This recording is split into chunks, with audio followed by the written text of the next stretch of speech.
वेगळं बोलतो, पण आता सगळा हा कार्यक्रम जरा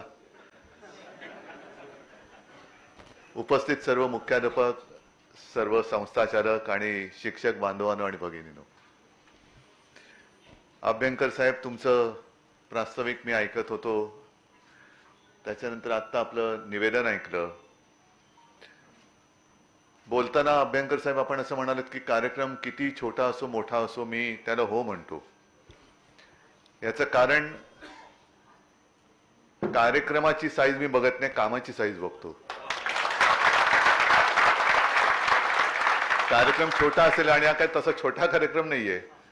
जर का सगळे एकत्र केले, सगळ्या संस्था, सगळे मुख्याध्यापक, तर किती विद्यार्थी होतील. म्हणजे या खोलीमध्ये किती हजारो विद्यार्थी बसलेत असं समजा.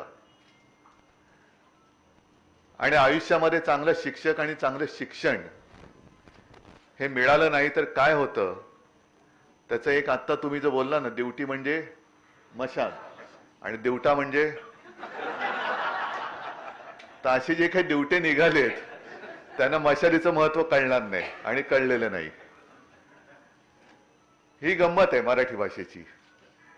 आणि मला अभिमान आहे की शिवसेनेच्या माध्यमातून पहिल्या प्रथम शिक्षक मतदारसंघातून निवडून तुम्ही सर्वांनी दिलेला आपला लोकप्रतिनिधी इकडे तिकडे काही वाह्यातपणा न करता शिक्षक म्हणून विधान परिषदेत सुद्धा आणि आपल्या कामात सुद्धा एक वेगळा ठसा उमटवतोय.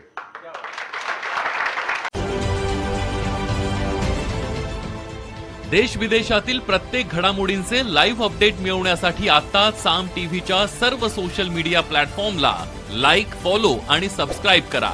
तसंच सर्व नोटिफिकेशनसाठी बेल आयकॉन प्रेस करायला विसरू नका.